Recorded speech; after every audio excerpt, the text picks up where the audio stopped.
ఒకవేళ నీ జీవితంలో కయ్యను అనుభవించినటువంటి ఆ దిగులు పడే అనుభవం, నీ కుటుంబంలో నెమ్మది లేని అనుభవం, సమాధానము లేనటువంటి అనుభవం, ఇదిగో ఎంతో ప్రయాసపడి నువ్వు వ్యవసాయం చేస్తున్నావు, మంచి దిగుబడి రాని అనుభవం, మంచి వ్యాపారం చేస్తున్నావు, అందులో నష్టాలే చూసే అనుభవం ఒకవేళ నీ జీవితంలో కలిగి ఉంటే, నువ్వు స్థిరపరచబడిన అనుభవం లేక ఉంటే, పదే పదే ఇదిగో చనిపోవాలనే ఆలోచనలు నీలో గనక ఉంటే బిడ్డ, ఇదిగో ఈ మాటలు వింటున్నటువంటి నీవు ఏదో ఒక శాపం కింద ఉన్నావు బిడ్డ.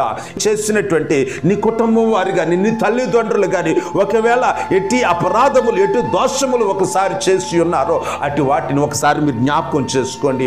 ఒకవేళ జ్ఞాపకం చేసుకొని ఇదిగో ప్రభు అయిన యేసుక్రీస్తు దగ్గరకు వచ్చి, అయ్యా మా పితరులు కానీ మేము చేసిన అపరాధములు మీ దోషములు ఏమన్నా ఉంటే దయచేసి వాటిని జ్ఞాపకం చేసుకొని ఆ ప్రభు దగ్గరికి వచ్చి మోకరించి ఇదిగో నీ దోషాలను ఒప్పుకో, నీ అతిక్రమములు ఒప్పుకో, నీ మోసాలను ఒప్పుకో, నీ వ్యభిచార క్రియ ఒప్పుకో, నీ యొక్క లంచగొండుతనంలో నువ్వు ఒప్పుకో బిడ్డ.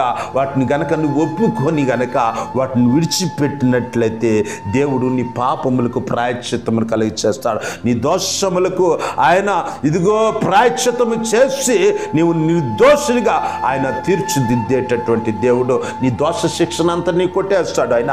ఆ యొక్క శాపగ్రస్తమైన స్థితిని అంతా కొట్టివేస్తాడు. ఆ దిగులుతనం అంతా కొట్టివేస్తాడు. ఆ సమాధానం లేని స్థితిని అంతా కొట్టి వేసి నీకు తన యొక్క బిడ్డగా దేవుని కుమారుడిగా నిన్ను చేర్చుకొని తనతో సమాధాన పరుచుకుంటూ ఉంటాడు.